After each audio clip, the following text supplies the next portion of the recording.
In khairan fa khairun wa in syarran fa syarrun. Kalau baik ya baik balasannya, kalau jahat ya jahat juga balasannya. Catatan-catatan kita diberikan. Kalau banyak kebajikannya diberikan di tangan kanan dengan cara yang halus. Kalau banyak kejahatannya diberikan dari sebelah kiri atau dilempar dari belakang. Itulah sebabnya sejak di dunia ini kita sudah mohon kepada Allah. Ketika berwudu membasuh tangan kanan, apa kita bilang? Allahumma a'tini kitabi biyamini wa hasibni hisaban yasira. Ya Allah, berikan saya kitab di tangan kanan, dan kalau saya memang perlu dihisab, hisablah saya yang seringan-ringannya. Tangan kiri berlindung kita kepada Allah, jangan sampai diberikan kitab di tangan kiri atau dari arah sebelah belakang. Wa a'udzubika an tu'tiya kitabi bishimali aw min wara'i zuhri, dari arah sebelah belakang. Na'udzubillah min dzalik. Setelah selesai lewat proses penghisaban, lewat mizan, timbangan, maka yang sudah selesai dihisab itu bergeraklah menuju sirat, jembatan yang terbentang menuju surga melalui neraka.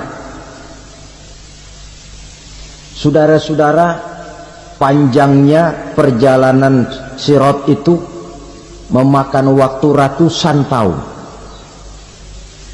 Tetapi orang yang lewat di atas sirat pun macam-macam, bergantung amalannya ketika di dunia ini. Ada yang lewat di atas sirat itu kal barqil khatib, seperti kilat yang menyambar, lep, sudah sampai dia di surga. Cepat bukan main.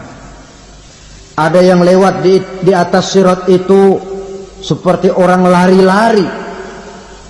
Ada yang lewat di atas sirat itu seperti orang jalan biasa.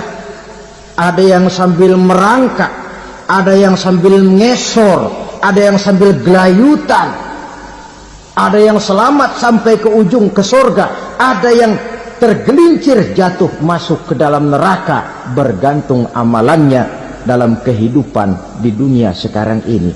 Tiap kita akan melewati yang namanya sirat ini. Saudara-saudara kaum muslimin yang saya hormati, dengan demikian mereka yang selamat melalui sirat sampai ke terminal akhir surga, mereka yang ketika dihisab ternyata banyak kejahatannya daripada kebaikannya, mereka singgah di dalam neraka. Nah, adapun orang-orang yang beriman menurut ayat Quran dan hadis Nabi itu nanti ada bermacam-macam. Ada orang beriman itu yang dimasukkan surga. Ada orang beriman itu yang dimasukkan ke dalam surga. Ada orang beriman itu yang disebut penduduk surga. Kenapa lain-lain, Pak? Karena waktu di dunia amalannya juga lain-lain. Ada orang beriman yang masuk surga. Ini paling murah tiketnya. Mau masuk surga? Kata Nabi begini, ma min abdin qala la ilaha illallah thumma mata ala dhalik illa dakhalal jannah. Kalau seorang hamba sudah mengucap dua kalimat syahadat, dia yakin dengan kebenaran kalimat itu sampai matinya, orang itu akan masuk surga. Abi Dzar yang waktu itu diajak bicara heran, ya Rasul kok gampang betul? Iya. Walaupun orang itu mencuri, iya. Walaupun orang itu berzina, iya. Biar dia mencuri, biar dia berzina, kalau dia sudah mengucap dua kalimat syahadat, dia yakin dengan kebenaran kalimat itu sampai matinya, itu orang akan masuk surga. Jadi masuk surga cukup dua kalimat syahadat, yakin sampai mati, masuk surga. Itu perkara masuk. Tapi kalau pertanyaannya diterusin, masuknya kapan, Pak? Nah, ini lain lagi urusannya. Sebab ada yang masuknya itu langsung, ada yang mampir dulu. Di sana tempat cuma dua. Kalau tidak surga, neraka. Mau ke surga, tapi mampir dulu. Yang mampirnya jelas di neraka. Kenapa? Dalam hadis qudsi ada riwayat. Nanti itu di akhirat, setelah Allah selesai mengatur penduduk surga, masuk surga, yang neraka, masuk neraka, Allah berkata kepada malaikat Malik, malaikat Malik, labaik ya Allah, itu bajingan-bajingan tengik, manusia-manusia durjana, yang waktu di dunia tidak mau sujud, jauh dari ulama, gemar melakukan yang munkarat dan maksiat, hidup di tengah masyarakat selalu jadi bibit keonaran, kufur, sudah masuk neraka semua. Sudah ya Allah. Nah, kalau sudah, coba sekarang kamu masuk, Malik. Saya, iya, masuk neraka. Mau apa ya Allah? Kata Allah, akhriju minan nar man kana fi qalbihi misqala habbatin min khardalin min iman. Kau masuk neraka, cari di dalam neraka orang-orang yang ada imannya walaupun kecil sebesar biji zarah, angkat mereka keluar. Apabila datang kematian menimpa seseorang, datanglah kiamat baginya. Itu yang disebut dengan kiamat kecil. Hakikatnya mati adalah perpindahan dari kehidupan di dunia ini menuju kehidupan di alam barzakh. Menunggu kita di alam barzakh sampai datangnya saat kiamat. Entah 10 tahun, entah 100 tahun, entah 1000 tahun, hanya Allah saja yang maha tahu. Adapun orang-orang beriman yang melakukan amal kebajikan dalam kehidupan di dunia ini, masa penantian yang lama di alam barzakh buat mereka sebentar saja. Tetapi bagi orang-orang kafir yang ingkar, yang tidak beriman kepada Allah, yang hidup di dunia cuma menumpuk-numpuk dosa, tentu penantian di alam barzakh akan merupakan waktu yang sangat lama. Bukankah dalam kehidupan kita waktu itu memang relatif? Contoh misalnya, bagi pemuda-pemudi yang sedang duduk asyik memadu cinta, waktu 4-5 jam saja rasanya cuma 4-5 menit. Tenggelam oleh keasikan. Tapi buat orang yang berbaring di rumah sakit, meratap di balik-balik apa itu tembok derita kata lagu, di balik dinding-dinding penjara, sehari bagai seminggu, seminggu rasa sebulan, sebulan boleh jadi rasa setahun. Penantian yang sangat lama.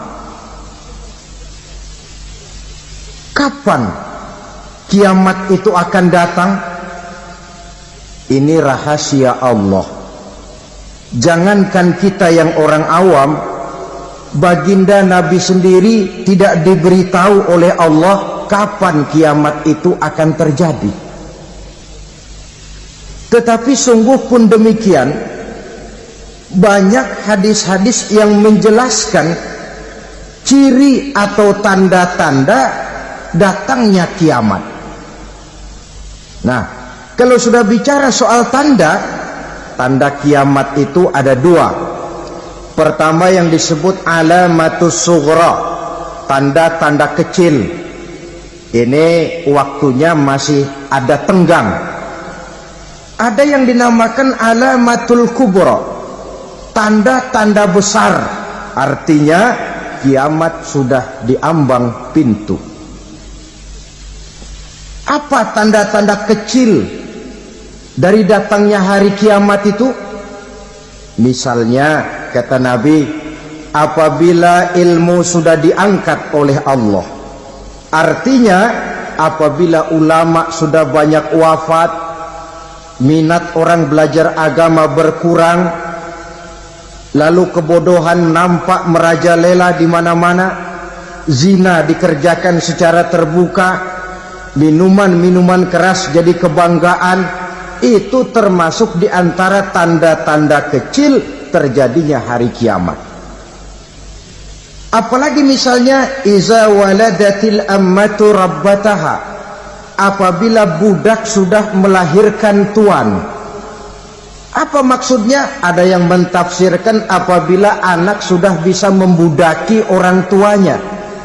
Orang tua yang melahirkan dia, yang membesarkan dia, demi setelah si anak besar jadi orang berpangkat, bertitel, berharta, berkedudukan, jadilah orang tua itu budaknya. Sehingga sering dibilang kalau orang tua kaya, anak jadi raja. Tapi kalau anak yang kaya, orang tua sering jadi budak. Apalagi munculnya fitnah yang bergelombang, timbul perang antara dua bangsa yang besar, waktu berjalan terasa sangat pendek sekali. Itu merupakan tanda di antara tanda-tanda kiamat. Termasuk di dalamnya sulit membedakan mana laki, mana perempuan. Kan kalau tanda-tanda kayak begini sekarang sudah banyak kita lihat kan. Ulama banyak wafat, penggantinya sulit. Zina dikerjakan berterang-terangan, minuman keras jadi kebanggaan. Banyak anak membudaki orang tuanya, sulit membedakan mana laki mana perempuan. Kadang-kadang dari belakang kita lihat perempuan bener, begitu kita colek nengok jenggotan.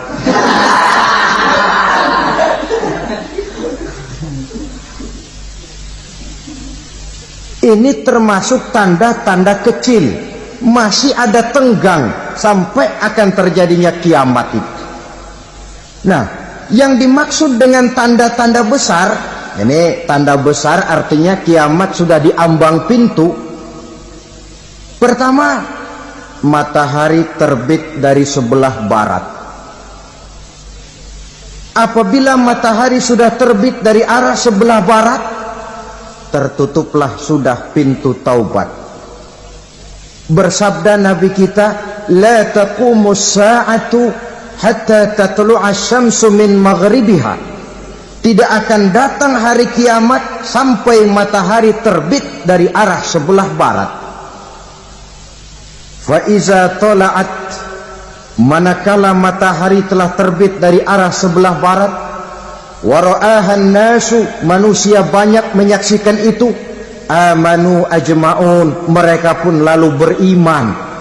Yang tadinya kafir, yang tadinya ingkar, yang tadinya membangkang, setelah melihat matahari terbit dari sebelah barat, buru-buru beriman, berlomba-lomba mengucap dua kalimat syahadat.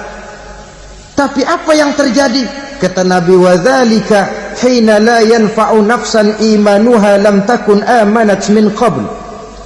Hari itu adalah hari yang iman sudah tidak berguna lagi bagi seseorang apabila sebelumnya memang dia tidak pernah beriman. Au kasabat fi imaniha khaira, atau beriman tetapi tidak pernah melakukan kebajikan di dalam keimanannya itu. Hari yang sudah kasib, hari yang sudah terlambat, beriman tidak akan ada gunanya lagi. Ini pelajaran buat kita. Sebelum sang surya terbit dari sebelah barat, sebelum nafas sampai di tenggorokan, artinya pintu taubat masih terbuka. Kalau dua hal itu sudah terwujud, nafas sudah sampai di kerongkongan atau matahari sudah terbit dari arah sebelah barat, tertutuplah sudah pintu taubat. Tak ada lagi gunanya pangkat, jabatan, harta, bahkan beriman pun dalam suasana macam itu too late, kata orang Kulon. Sudah terlambat. Matahari terbit dari arah sebelah barat, itu tanda besar, artinya kiamat sudah di ambang pintu. Lalu apalagi tanda besar? Munculnya Dajjal. Dajjal artinya pendusta-pendusta yang menyesatkan manusia. Ada dua macam dajjal, saudara. Ada dajjal kecil, ini dajjal kelas teri. Kalau ini sejak zaman Rasulullah sudah ada itu. Tiap zaman ada. Di zaman Rasulullah misalnya ada yang bernama Aswad al-Unsi dari Yaman. Ada yang namanya Musailamah al-Kazzab dari Yamama. Ada yang namanya Ibnu Sayyad dari Madinah. Ini dajjal-dajjal di zaman Rasul. Musailamatul Kazzab memproklamirkan diri jadi nabi dia. Di zaman Rasul masih hidup. Ini dajjal zaman Nabi. Di zaman sahabat muncul dajjal-dajjal. Di zaman kita sekarang ini dajjal-dajjal pun gentayangan.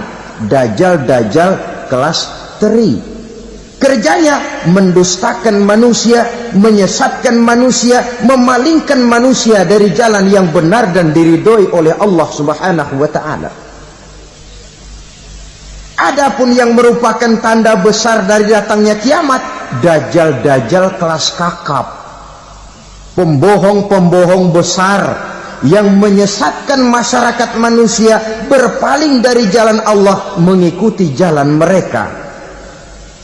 Apa sih ciri dajjal itu? Kata Nabi dalam hadis Bukhari Muslim, "Innad dajjala", sesungguhnya yang namanya dajjal itu yakhruju, satu saat akan muncul mendekati hari kiamat. Wa inna ma'ahu ma'an, si dajjal ini membawa air, wa naran, dan juga membawa api. Dua simbol. Di tangan yang satu dia bawa air, di tangan yang satu dia bawa api. Wa ammal ladzi yarahu an-nasu ma'an fanarun, adapun yang orang banyak lihat air, hakikatnya adalah api. Yang dilihat api, hakikatnya adalah air. Oleh sebab itu, kalau api yang ditawarkan, ambillah air. Kalau air yang ditawarkan, pilihlah api. Maksudnya apa ini? Ini bahasa simbol, saudara-saudara. Dajjal bicaranya seolah-olah untuk kepentingan manusia, menawarkan surga. Surga yang dia tawarkan hakikatnya neraka.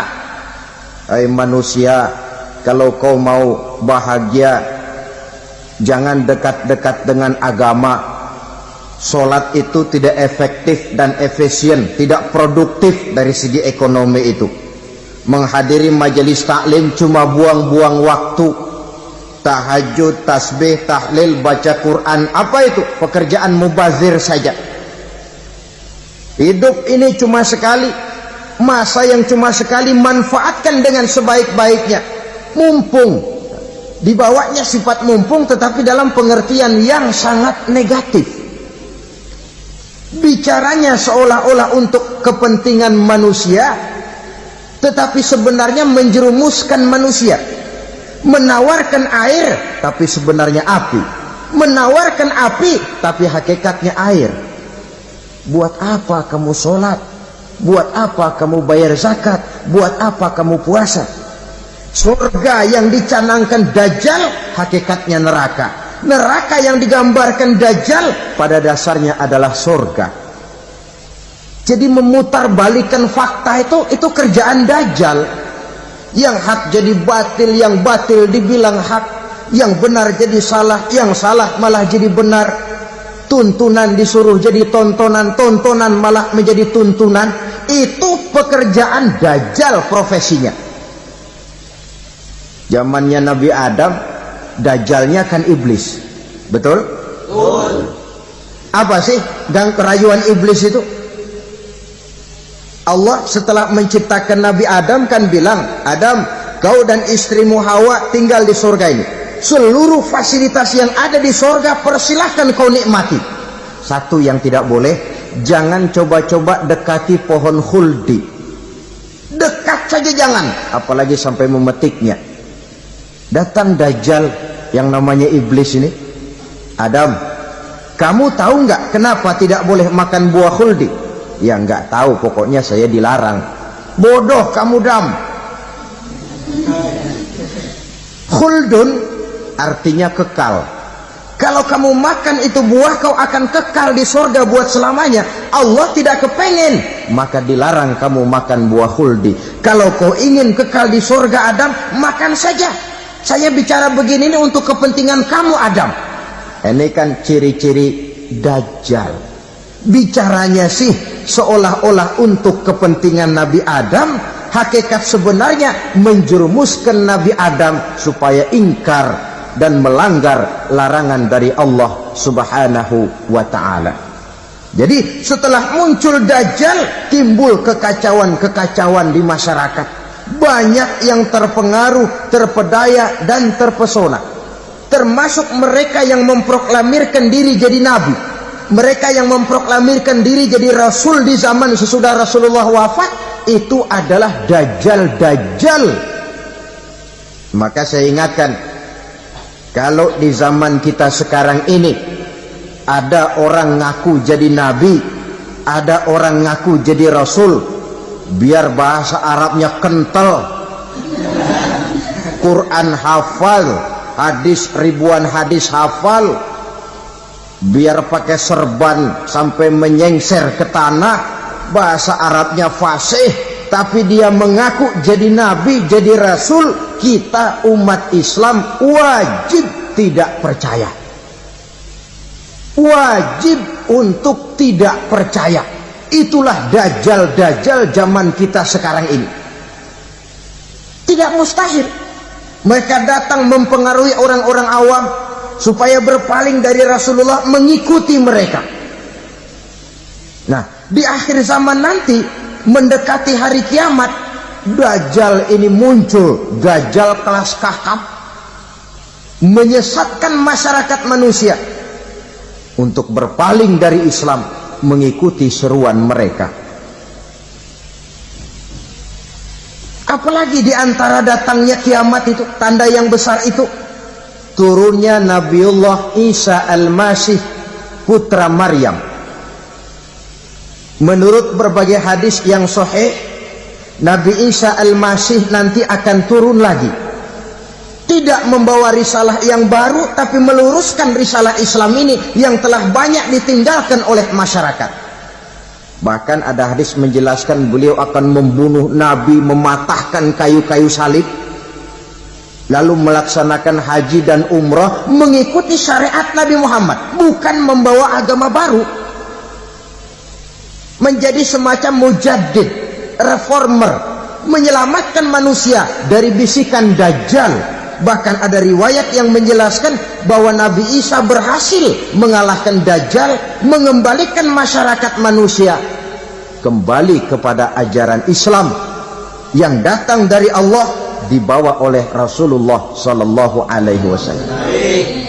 Dengan kata lain, turunnya Nabi Isa bukan sebagai Nabi dan Rasul baru, tetapi mengikuti syariat Nabi kita Muhammad Sallallahu Alaihi Wasallam.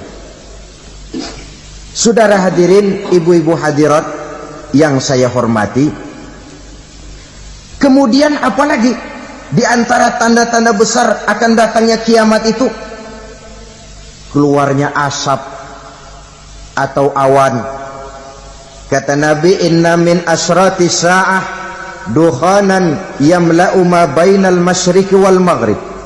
Di antara tanda-tanda kiamat, munculnya awan atau asap yang memenuhi antara langit dan bumi. Ini pun diperkuat dalam surah Ad-Dukhan ayat 10. Fartaqib yauma ta'tis sama' bidukhanin mubin fayughshan nas hadza azabun alim. Bagi orang-orang yang beriman, mereka biasa-biasa saja. Tapi bagi orang kufur, datangnya asap dan awan ini merupakan azab yang kelewat pedih. Barangkali sedikit mendekati gambaran tentang azab yang pedih ini, saya ingatkan alam pikiran kita kepada peristiwa yang belum lama terjadi. Pernah dengar berita bocornya reaktor nuklir di Chernobyl, Uni Soviet? Pernah dengar? Nah. Bocornya reaktor nuklir di Chernobyl yang mengakibatkan ratusan bahkan sangat mungkin ribuan nyawa. Cuma satu reaktor. Bagaimana kalau seluruh cadangan nuklir yang dimiliki oleh para negara adikuasa ini diledakkan? Bahkan yang konon menurut catatan, cadangan nuklir yang dimiliki bersama oleh Amerika dan Rusia sekarang ini sudah sanggup memusnahkan 6 miliar manusia. 1,5 kali lebih banyak dari jumlah manusia yang nongkrong di permukaan bumi ini. Saudara-saudara hadirin yang saya hormati, lalu saat mendekati hari kiamat, apalagi tandanya setelah Nabi Isa wafat pada saat turunnya yang kedua kali, lalu Allah meniupkan angin sejuk, semua orang-orang beriman, orang-orang baik wafat, sehingga penghuni bumi ini cuma tinggal lagi terdiri dari orang-orang kafir. Tidak ada lagi di bumi ini yang bisa mengucapkan Allah. Sehingga dalam hadis qudsi itu ada keterangan, innallaha azza wa jalla yaqulu li Israfil. Allah pernah pesan kepada malaikat Israfil, kata Allah, Israfil, iza sami'ta qailan yaqul Allah Allah fa akhirin nafah 40 sanatan ikraman liqailiha. Hai Israfil, apabila kau dengar di permukaan bumi masih banyak orang yang mengucapkan Allah Allah, maka tunda sangkakala kiamat itu 40 tahun. Untuk apa? Ikraman liqailiha, menghormati orang yang mengucapkan Allah Allah itu. Wah, jadi karena sekarang masih banyak yang mengucapkan Allah, besar hatilah kita, masih jauh kiamat itu. Tapi jangan lupa, kiamat pribadi, kiamat kecil itu yang nggak kita sangka-sangka. Ajal datang mencabut nyawa, itu kiamat pribadi, dan itu yang pasti kita hadapi, dan itu yang membuat kita tidak boleh bersikap main-main di dalam kehidupan sekarang ini. Saudara hadirin yang saya hormati, tidak ada lagi orang-orang muslim. Seluruh penduduk dunia ini kafir. Lalu terciptalah struktur sosial yang berlandaskan prinsip hidup semau gue. Bakal terjadilah prinsip di mana yang kaya menyantap yang miskin, yang kuat menindas yang lemah. Hidup sudah bagaikan di rimba belantara, berlaku hukum rimba, siapa yang kuat dia yang menang, siapa yang lemah menjadi mangsa. Timbul kekacauan, maksiat merajalela, munkarat menjadi-jadi, sehingga isi bumi ini penuh dengan segala macam perbuatan dosa. Tidak ada perlunya lagi alam diperpanjang temponya. Datang saat yang sudah dijanjikan oleh Allah Azza wa Jalla, maka terjadilah yang disebut kiamat kubra, kiamat besar, kiamat hancur-hancuran. Bagaimana kejadian ini dimulai? Dalam surah Az-Zumar ayat 68, Allah Subhanahu wa taala berfirman, wa nufikha fis-suri fasa'iqa man fis samawati wa man fil ardi illa man sya'allahu. Maka manakala ditiuplah sangkakala, terkejutlah seluruh yang ada di langit dan seluruh yang ada di bumi. Bila saat kiamat datang, Allah perintah malaikat Israfil, Israfil, tiup sangkakalamu. Ditiuplah sangkakala oleh malaikat Israfil. Yang akibat daripada tiupan itu, seluruh yang ada di langit, seluruh yang ada di permukaan bumi terkejut. Yang ada di langit siapa? Malaikat kan. Bayangin aja kalau malaikat kaget, apalagi kita. Terkejut seluruh makhluk yang ada di bumi, yang ada di langit mendengar suara sangkakala itu. Bunyinya tidak sanggup kita bayangkan dahsyatnya. Ledakan nuklir, ledakan neutron, belum apa-apa ketimbang bunyi sangkakala malaikat Israfil ini. Nah, lalu mendengar bunyi sangkakala ini, gemparlah makhluk, kacaulah alam. Bumi gempa, planet-planet bertabrakan, gunung meletus, air laut tumpah ke darat, angin topan bertiup, halilintar menyambar. Lalu semua yang bernama hidup mati total. Mati bareng tanpa persiapan. La haula wala quwata illa billah. Saya kadang-kadang dalam tafakur bermohon, ya Allah, mudah-mudahan saya enggak nemuin kiamat beneran. Ngeri. Tidak bisa kita bayangkan macam apa suasana seperti itu. Allah saja banyak memberikan gambaran, misalnya Al-Qari'ah, wa mal Qari'ah, wa ma adraka mal Qari'ah. Kejadian yang menggemparkan. Tahukah kamu apa kejadian yang menggemparkan itu? Yauma yakunun nasu kal farasil mabsus wa takunul jibalu kal ihnil manfus. Pada saat itu manusia berterbangan bagai kupu-kupu. Gunung berterbangan seperti kapas ditiup angin. Gunung saja macam kapas, konon lagi manusia. Kematian total, mulai semut sampai gajah mati, jin mati, iblis mati, malaikat mati. Malaikat saja mati. Saudara hadirin yang saya hormati, kematian total yang tanpa persiapan. Orang bilang, Pak, kalau mati bareng begitu yang repot malaikat maut dong ya. Cabut sana, cabut sini. Itu kalau menurut logika kita, mestinya begitu menurut logika. Tapi logika juga yang bilang nggak perlu serepot itu. Sebab untuk mematikan listrik di wilayah DKI, di wilayah Jakarta, nggak perlu tiap rumah didatengin matiin ya lama. Cukup dari kantor pusatnya saja PLN, tekan satu tombol, gelaplah seluruh Jakarta. Saudara hadirin yang saya hormati, kematian total. Lalu setelah kematian total, planet-planet juga mati, dalam arti tidak bergerak dan beredar. Angin mati, dalam arti tidak bertiup. Air mati, dalam arti tidak ada riak gelombang. Pokoknya semua mati. Kullu nafsin za'iqatul maut. Semua yang bernafas mati. Dalam ayat lain, kullu man 'alaiha fan. Semua yang ada di permukaan bumi fana. Yang kekal cuma Allah Subhanahu wa ta'ala. Yang paling belakang mati malaikat maut dan malaikat Israfil.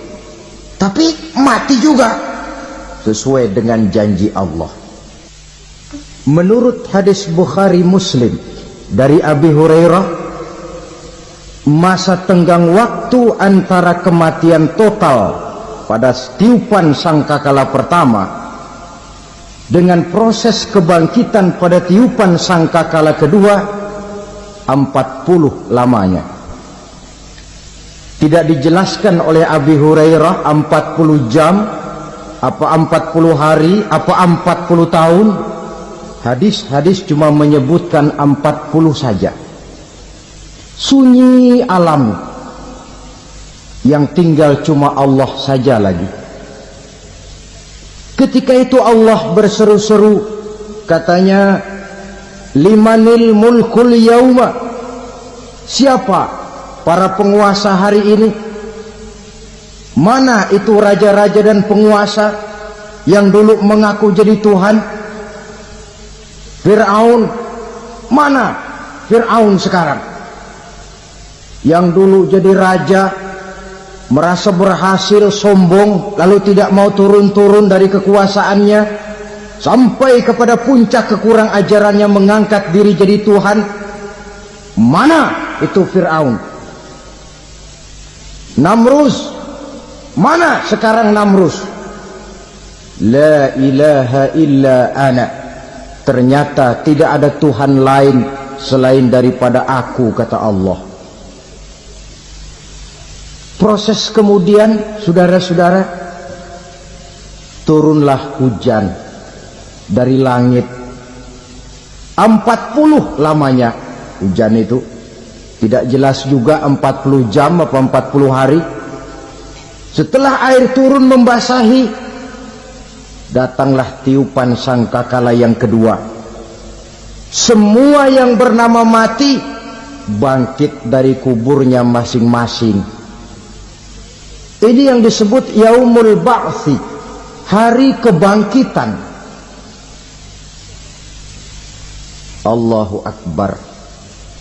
Pada saat kita bangkit dari kubur kita masing-masing, kumpul di padang mahsyar namanya. Bayangin aja, saya sendiri nggak sanggup bayangin.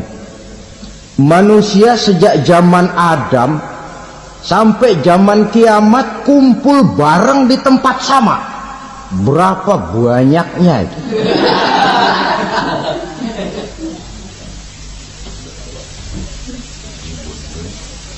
Dan yang luar biasa, menurut satu riwayat, pada saat bangkit itu, Masya Allah, roman muka kita berubah, disesuaikan dengan amalan kita waktu di dunia ini. Barang siapa yang waktu di dunia amalannya itu amalan tikus, di akhirat nanti dia bangkit dari kubur, mukanya seperti muka tikus. Gagah betul badannya, tapi mukanya seperti tikus. Kenapa? Amalannya waktu di dunia seperti amalan tikus. Apa amalan tikus itu? Suka ngegeragoti barang yang sudah disimpan rapi-rapi. Orang sudah simpan uang rapi-rapi, simpan perhiasan rapi-rapi, digeragoti oleh tikus. Maling-maling, pencoleng-pencoleng, koruptor-koruptor, itu nanti di akhirat nanti kita lihat mukanya seperti muka tikus. Oh, ini waktu di dunia suka nyolong, mukanya seperti muka tikus. Barang siapa yang waktu di dunia ini amalannya itu amalan macan, dia akan bangkit nanti mukanya seperti muka macan. Apa amalan macan? Macan itu amalannya menang-menangan. Orang yang mau menang saja, nggak mau mengalah. Coba lihat di hutan. Kenal hutan nggak? Di hutan, raja hutan di mana-mana pasti macan. Betul kan? Betul. Padahal hutan belum pernah bikin pemilihan umum.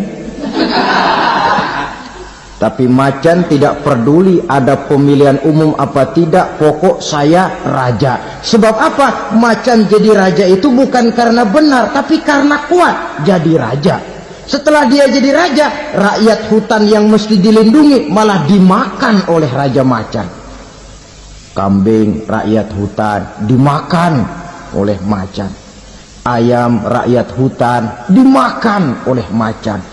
Itu nanti kita lihat di akhirat itu mukanya seperti muka macan, gagah betul. Lalu barang siapa yang di dunia ini amalannya itu seperti amalan anjing, nanti dia punya muka seperti muka anjing. Apa amalan anjing? Pertama, anjing itu kalau disuruh jaga rumah, dia tidak bisa membedakan mana maling, mana tamu.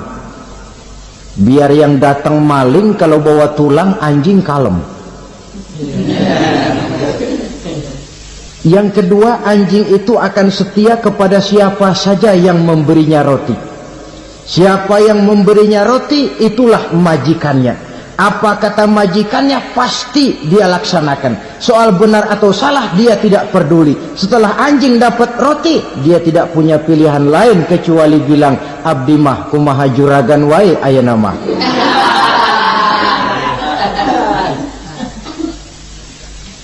Saudara hadirin yang saya hormati, berkumpul di padang mahsyar, tiap orang sibuk dengan persoalannya masing-masing. Matahari waktu itu didekatkan oleh Allah, panas luar biasa. Ada yang saking panasnya itu mencucurkan peluh keringat sampai sebatas mata kakinya. Ada yang keringatnya sampai sedengkulnya, ada yang keringatnya sampai sepusatnya, ada yang keringatnya mengalir sampai sebahunya, ada yang kelelap oleh keringatnya sendiri, sementara orang di sampingnya nggak apa-apa. Bergantung lagi amalan dia waktu di dunia ini. Saudara-saudara, sebagian orang dalam kepanikan padang mahsyar berombong-rombong datang mereka menghadap Nabi Adam. Ya Adam, anta abal bashar. Hai Adam, Tuhan adalah bapak moyang manusia. Kami sebentar lagi akan disidang, dimintakan pertanggungan jawab. Tolonglah kami, hai Adam. Kata Nabi Adam, jangankan nolongin sampean, saya sendiri tanggung jawab di hadapan Allah. Ketika dulu tidak boleh makan khuldi, saya serobot. Sudahlah, urus diri masing-masing saja, nafsi. Begitu kata Nabi Nuh, begitu kata Nabi Ibrahim. Tiap orang bertanggung jawab sendiri-sendiri. Ketika itulah saudara-saudara, nikmatnya menjadi umat Nabi besar Muhammad sallallahu alaihi wasallam. Sebab apa? Walaupun menurut abjad kita ini umat paling belakang, karena paling belakang kita ini toh, karena Nabi Muhammad adalah Nabi akhir, tapi akan dihisap lebih dulu, lewat di atas sirat lebih dulu, masuk surga lebih dahulu ketimbang umat-umat belakangan. Ketika Rasul mendekati ajal, beliau tanyakan itu kepada malaikat Jibril. Malaikat Jibril berkata, Muhammad jangan khawatir, Allah sudah berjanji, inni haramtul jannata ala sairil anbiya hatta tadkhulaha anta wa haramtuha ala sairil umami hatta tadkhulaha ummatuka. Surga aku haramkan buat seluruh nabi kecuali kalau engkau Muhammad sudah masuk ke dalamnya, dan surga aku haramkan buat seluruh umat kecuali kalau umatmu Muhammad sudah masuk ke dalamnya. Logikanya, walaupun menurut abjad kita umat paling belakang, bakal dihisab paling dulu, lewat di atas sirat paling dulu, masuk surga paling dulu, kalau mampir ke neraka juga paling dulu. Ya resiko. Jangan mau enaknya aja paling dulu. Saudara hadirin yang saya hormati, setelah masa kebangkitan itu jangan dikira begitu bangkit langsung diperiksa. Masih menunggu, menanti ribuan tahun perhitungan padang mahsyar untuk sampai kepada proses yang disebut yaumul hisab, hari perhitungan. Seorang demi seorang bakal dipanggil. Bayangkan saja, kita se-RT saja di absen, kadang-kadang perlu waktu lama. Ini manusia sejak zaman Nabi Adam sampai datang hari kiamat, satu demi satu disidang di hadapan Qadhi Rabbul Jalil. Status sosial copot sudah waktu itu. Yang pernah jadi hartawan di situ tidak lagi kelihatan kehartawanannya. Yang pernah jadi jenderal tidak lagi dipanggil jenderalnya. Yang ustadz tidak lagi dipanggil al-mukarramnya. Seluruh status sosial selesai. Dipanggillah kita seorang demi seorang menghadap Qadhi Rabbul Jalil. Bagaimana proses penghisaban itu? Pertama, proses tanya jawab. Di antaranya ada hadis menyatakan, lan tazula qadama 'abdin yaumal qiyamah hatta yus'ala an arba'i khisalin. Besok di hari kiamat tidak akan bergeser telapak kaki seorang hamba sampai dia ditanya lebih dulu tentang 4 persoalan. Tentang ilmunya. Kemana ilmu itu diamalkan? Tentang umurnya. Di mana umur itu dihabiskan? Tentang masa mudanya. Kemana masa muda itu dipakai? Tentang hartanya. Dari mana harta itu didapat dan kemana harta itu dibelanjakan. Ini termasuk proses tanya jawab. Jadi kalau istilah pengadilan dunia, nama Fulan bin Fulan. Kamu waktu di dunia diberikan umur panjang untuk apa? Pernah mengalami masa muda, kemana kau habiskan masa remajamu? Kau diamanahkan ilmu, dengan apa ilmumu kau amalkan? Kau diberikan harta, dari mana harta kau dapat, kemana kau belanjakan? Tak seorang pun yang bisa mungkir. Sebab apa? Dikala itu yang menjadi saksi bukan orang. Yang menjadi saksi adalah seluruh anggota badan kita. Tangan bicara, kaki jadi saksi terhadap seluruh amalan yang pernah kita kerjakan pada saat kehidupan di alam dunia ini. Selesai proses tanya jawab, lalu diperlihatkan buku catatan kita waktu hidup di dunia ini. Jangan lupa Allah itu menyiapkan 2 superkomputer kepada kita. Sebelah ditempelin sebelah kanan, yang sebelah tempelin di sebelah kiri. Komputer itu namanya Raqib dan Atid. 2 malaikat yang apabila baik kita lakukan, refleks saja akan menulis kebajikan kita. Jahat kita kerjakan, akan tertulis. Catatan itu nanti diperlihatkan kepada kita. Waduh, alangkah malunya pada saat diperlihatkan catatan kita, buku rapot kita merah melulu. Barangkali diperiksa sambil diomelin, brengsek lo. Buku merah melulu begini, bagaimana waktu hidup di dunia? Tidak cukup diperlihatkan buku catatan kehidupan, rekaman kehidupan. Rekaman kehidupan kita secara utuh sejak terlahir sampai ajal datang merenggut nyawa. Barangkali mirip dengan video sekarang ini, di mana terekam dengan baik seluruh kegiatan kita sejak yang sekecil-kecilnya sampai kepada yang sebesar-besarnya. Untuk kemudian kita pun menerima balasan. In khairan fa khairun wa in syarran fa syarrun. Kalau baik ya baik balasannya, kalau jahat ya jahat juga balasannya. Catatan-catatan kita diberikan. Kalau banyak kebajikannya diberikan di tangan kanan dengan cara yang halus. Kalau banyak kejahatannya diberikan dari sebelah kiri atau dilempar dari belakang. Itulah sebabnya sejak di dunia ini kita sudah mohon kepada Allah. Ketika berwudu membasuh tangan kanan, apa kita bilang? Allahumma a'tini kitabi biyamini wa hasibni hisaban yasira.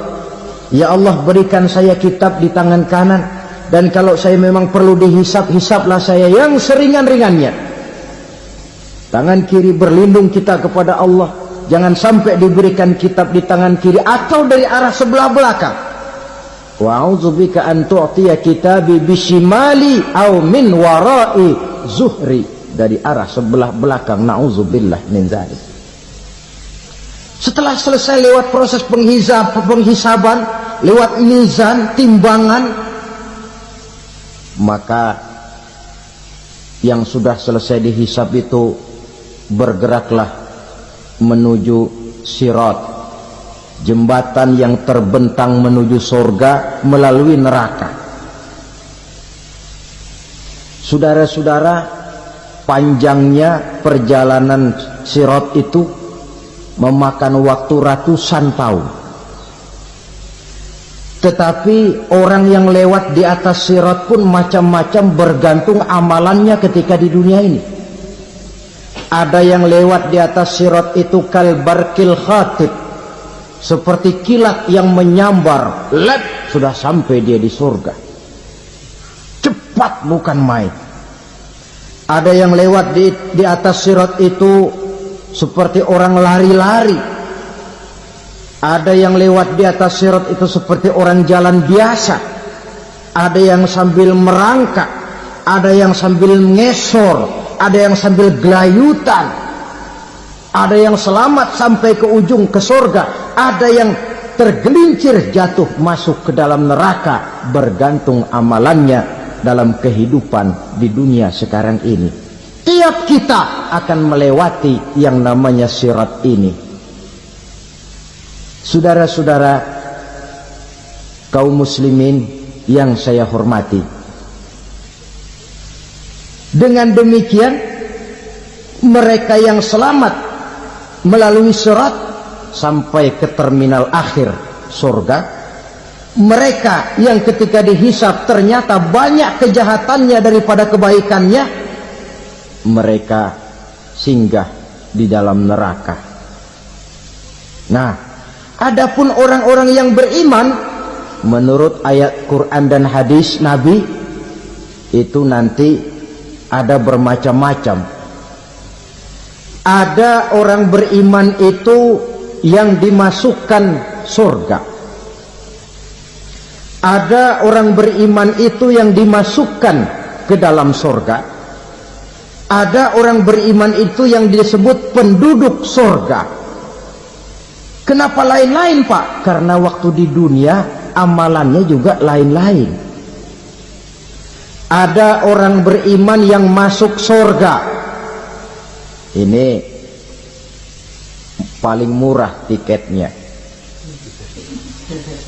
Mau masuk surga?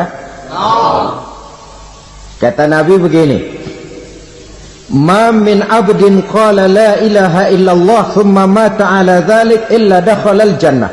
Kalau seorang hamba sudah mengucap dua kalimat syahadat, dia yakin dengan kebenaran kalimat itu sampai matinya, orang itu akan masuk surga.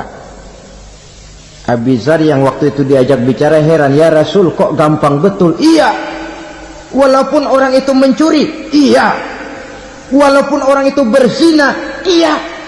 Biar dia mencuri, biar dia berzina, kalau dia sudah mengucap dua kalimat syahadat, dia yakin dengan kebenaran kalimat itu sampai matinya, itu orang akan masuk surga. Jadi masuk surga cukup dua kalimat syahadat, yakin sampai mati, masuk surga. Itu perkara masuk. Tapi kalau pertanyaannya diterusin, masuknya kapan, Pak? Nah, ini lain lagi urusannya. Sebab ada yang masuknya itu langsung, ada yang mampir dulu. Di sana tempat cuma dua, kalau tidak surga, neraka. Mau ke surga tapi mampir dulu, yang mampirnya jelas di neraka. Kenapa? Dalam hadis qudsi ada riwayat, nanti itu di akhirat, setelah Allah selesai mengatur penduduk surga masuk surga, yang neraka masuk neraka, Allah berkata kepada malaikat Malik, malaikat Malik, labaik ya Allah, itu bajingan-bajingan tengik, manusia-manusia durjana yang waktu di dunia tidak mau sujud, jauh dari ulama, gemar melakukan yang munkarat dan maksiat, hidup di tengah masyarakat selalu jadi bibit keonaran, kufur, sudah masuk neraka semua. Sudah ya Allah. Nah, kalau sudah, coba sekarang kamu masuk, Malik. Saya, iya, masuk neraka. Mau apa ya Allah? Kata Allah, akhriju minan nar, man kana fi qalbihi misqala habatin min khardalin min iman. Kau masuk neraka, cari di dalam neraka orang-orang yang ada imannya walaupun kecil sebesar biji zarah, angkat mereka keluar. Masuk malaikat Malik ke neraka, cari orang yang ada imannya, korek-korek. Ya repot, udah pada gosong. Yang ada imannya diangkat ke atas, yang ada imannya diangkat ke atas, lalu dimandikan di Nahrul Hayat, namanya sungai kehidupan di akhirat nanti. Cakep lagi rupanya, bersih lagi wajahnya, apel di hadapan Allah. Kata Allah, bagaimana mas? Kapok nggak sampean? Kapok ya Allah. Nah, kalau kapok, idhab fadkhulil jannah, pergi masuk surga sana. Berangkat mereka ke surga, ketemu sama teman-temannya yang udah sampai lebih dulu, yang nggak pakai mampir lagi. Terjadi dialog. Kata teman-temannya yang udah pada nyampe duluan, mas, iya, emang baru sampai? Saya baru sampai. Memang mampir di mana dulu mas? Kita sudah lama sampai di surga. Saudara buka surah Al-Muddathir ayat 34-35. Ma salakakum fis saqar? Kenapa kamu mampir di neraka Saqar? Qalu lam naku minal musallin. Mereka menjawab, kami mampir di neraka Saqar mas, gara-gara dulunya kami waktu di dunia tidak pernah sholat. Tidak pernah sholat? Tidak pernah. Kan rumahnya dekat masjid, cuma dekat doang mas. Sholat mah enggak saya. Enggak pernah ngasih makan fakir miskin, enggak pernah hadir di majelis taklim, pendeknya enggak pernah melakukan kebajikan. Maka saya pun mampir di neraka Saqar. Untung betul saya punya iman mas, sedikit.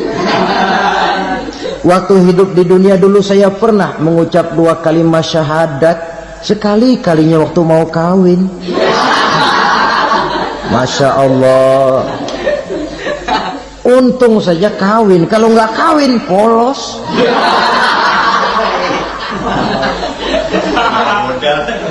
Itu juga pengulu sudah setengah mati ngajarin. Asyhadu alla, asyaduaan, asyaduaan.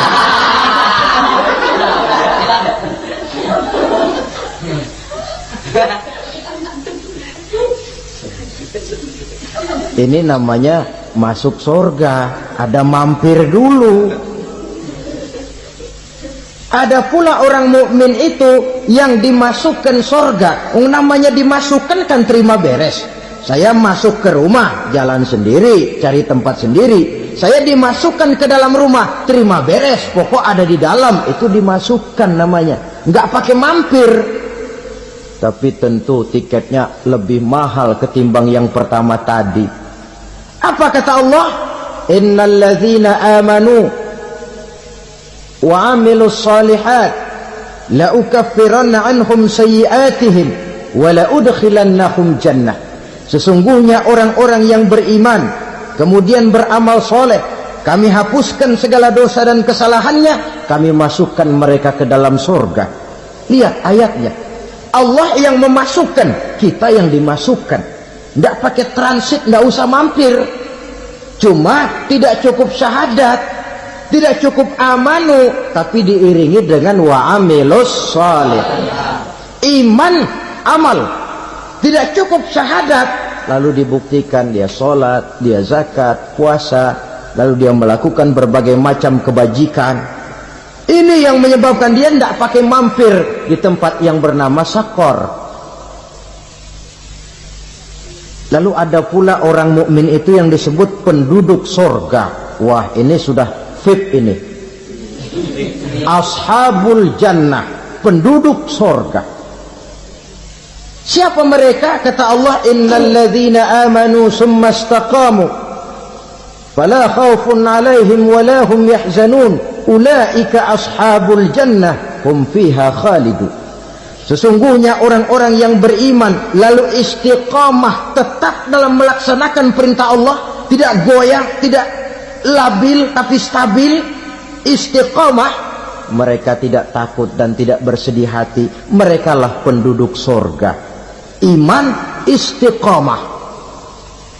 Tidak punya duit sembahyang, banyak duit sembahyang, miskin sembahyang, kaya tetap sembahyang, istiqomah. Kadang orang kalau susah rajin ke masjid, banyak duitnya ngelihat masjid melengos. Itu yang dibilang waktu miskin hamba Allah, setelah kaya jadi hamba harta. Bergeser, tidak ada nilai istiqomahnya. Saudara-saudara, dengan begitu penduduk neraka itu dua. Ada penduduk permanen, ada penduduk yang semi permanen. Yang semi permanen orang-orang beriman yang mempunyai dosa besar. Mereka masuk ke neraka untuk menerima azab sesuai dengan dosanya. Bila selesai masa azab itu, mereka akan diangkat untuk ditempatkan kembali ke dalam surganya Allah Subhanahu wa ta'ala. Nah, dikala itulah saudara-saudara ada yang disebut syafaat dari Rasulullah sallallahu alaihi wasallam. Tapi tentu jangan lupa syafaat ini ibarat kain menambal dia. Kita punya kain bolong-bolong sedikit, syafaat yang menambal. Salat kita ada kurang dikit, sedekah kita ada campur riya dikit, amalan kita ada tidak karena Allah dikit. Kita berharap syafaat. Jadi biarlah kain masih bolong-bolong, yang penting punya kain. Tapi kalau kainnya tidak ada, yang ditambal apanya? Sholat tidak, puasa tidak, zakat tidak, berharap syafaat saja. Ya, terlalu berlebihan itu. Saudara hadirin yang saya hormati, apabila selesai proses penghisaban, proses penghitungan, maka dikala itulah manusia terbagi dalam dua kelompok besar. Fariqun fil jannah wa fariqun fis sa'ir. Sekelompok orang-orang beruntung yang masuk ke dalam surga, dan sekelompok lagi masuk ke dalam neraka. Akan memakan waktu untuk menceritakan sifat surga dan neraka, tapi insya Allah pada kesempatan pertemuan lain saya sampaikan. Namun sebagai gambaran umum cukuplah saya sampaikan sebuah hadis qudsi. Allah jelaskan, a'dadtu li'ibadiyas salihin ma la 'ainun ra'at wa la uzunun sami'at wa la khatara fi qalbil bashar. Aku sediakan buat hamba-hambaku yang soleh, yang tidak pernah terlihat oleh mata, tidak pernah terdengar oleh telinga, dan belum pernah terdetik dalam hati manusia. Jadi kenikmatan surga belum pernah dilihat mata, belum pernah didengar telinga, belum pernah terdetik dalam hati. Pedihnya azab neraka belum pernah terlihat mata, belum pernah terdengar telinga, belum pernah terdetik dalam hati. Saudara hadirin yang saya hormati, oleh karena itu sebagai uraian akhir daripada kiamat ini, marilah sama-sama kita memanfaatkan hidup dengan sebaik-baiknya supaya jangan timbul penyesalan di hari kemudian nanti. Maksud utama daripada diutusnya Rasulullah sallallahu alaihi wasallam ke alam ini tidak lain adalah untuk memperbaiki akhlak manusia. 14 abad yang lalu, dari sebuah kota kecil yang tidak ada dalam peta, lahir satu proyek raksasa, proyek memperbaiki akhlak manusia. Di tengah-tengah dunia pada ketika itu, Eropa masih biadab, Afrika belum dikenal orang, Asia sungguh sangat terbelakang, dan semenanjung Arabia dari berbagai aspek kehidupannya dikenal sebagai masyarakat jahiliyah. 13 tahun pertama dari perjuangan selama periode Mekah, apa yang dilakukan oleh baginda Rasul tidak lain adalah memperbaiki akhlak manusia kepada Allah Subhanahu wa ta'ala dengan menanamkan roh, jiwa dan semangat tauhid. Kita tahu bahwa masyarakat jahiliyah menyembah batu, menyembah patung, menyembah berhala, yang mereka buat sesuai dengan kekayaannya masing-masing. 360 berhala di sekeliling Ka'bah merupakan bukti nyata dari sesembahan mereka. Yang kaya membuat berhala dari emas lalu disembah. Yang setengah kaya bikin patung dari perak lalu disembah. Yang hampir miskin bikin Tuhan dari kayu lalu disembah. Yang miskin benar tepung terigu diadonin lalu dibentuk seperti wujud seseorang kemudian disembah. Dan apabila selesai nyembah perutnya terasa lapar, Tuhannya habis dipretelin. Sepanjang sejarah kemanusiaan cuma masyarakat jahiliyah saja yang sampai makan Tuhan. Sesadis-sadisnya bangsa Indonesia belum pernah sampai makan Tuhan. Maka menghadapi manusia seperti ini, yang pertama dilaksanakan oleh Rasul memperbaiki akhlak mereka kepada Allah, menanamkan la ilaha illallah, bahwa tidak ada Tuhan yang perlu disembah selain daripada Allah subhanahu wa ta'ala. Ini hakikatnya merupakan inti daripada ajaran rasul-rasul terdahulu. Kenapa? Seluruh rasul bersumber dari satu sumber yang sama, yaitu dari Allah subhanahu wa ta'ala. Maka prinsip ajaran ketuhanan yang mereka bawa tentu saja sama. Nabi Adam mengajarkan la ilaha illallah, Nabi Nuh mengajarkan la ilaha illallah, cuma tentu sambungannya Nuh Rasulullah. Nabi Ibrahim mengajarkan la ilaha illallah, Ibrahim Rasulullah. Nabi Musa mengajarkan la ilaha illallah, Musa Rasulullah. Bahkan Nabi Isa mengajarkan la ilaha illallah, Isa Rasulullah. Dan Nabi Muhammad mengajarkan la ilaha illallah, Muhammadur Rasulullah. Akhlak manusia kepada Allah dengan menanamkan tauhid. Jadi kalau ingin berakhlak yang benar kepada Allah, jaga tauhid, pegang teguh akidah.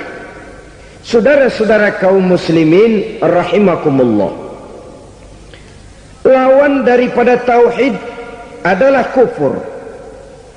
Kufur bisa dua, bisa kufur iman, bisa kufur nikmat.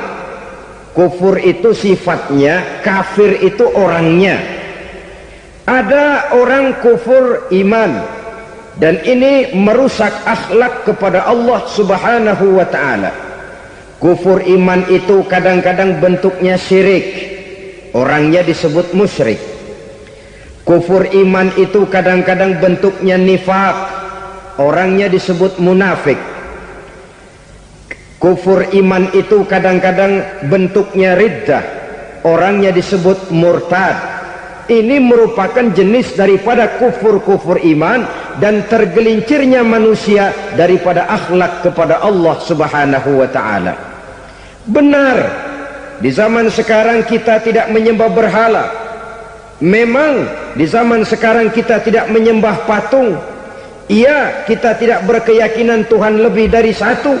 Tapi kadang-kadang akhlak kita kepada Allah sering lentur dan luntur, sering bergoyang dan tergoncang, sering kena erosi dan polusi. Bahwa kita tidak menyembah Latta, Uzza, Manat dan Hubal seperti masyarakat jahiliyah dahulu, memang. Tapi Latta zaman sekarang, Uzza zaman sekarang, Manat dan Hubal di zaman sekarang, berhala-berhala di abad kita sekarang ini, kadang-kadang bernama harta, kadang-kadang bernama wanita, kadang-kadang bernama tahta, mungkin juga bernama Toyota. Sesuatu yang lebih kita agungkan daripada Allah, menjelmalah dia menjadi berhala-berhala di zaman kita sekarang ini. Manakala kita di kantor sudah lebih takut kepada kepala bagian kita daripada kepada Allah, maka Tuhan kita barangkali adalah kepala bagian kita. Manakala kita sudah lebih takut kepada manusia daripada kepada Allah, bergeserlah akhlak kita kepada Allah.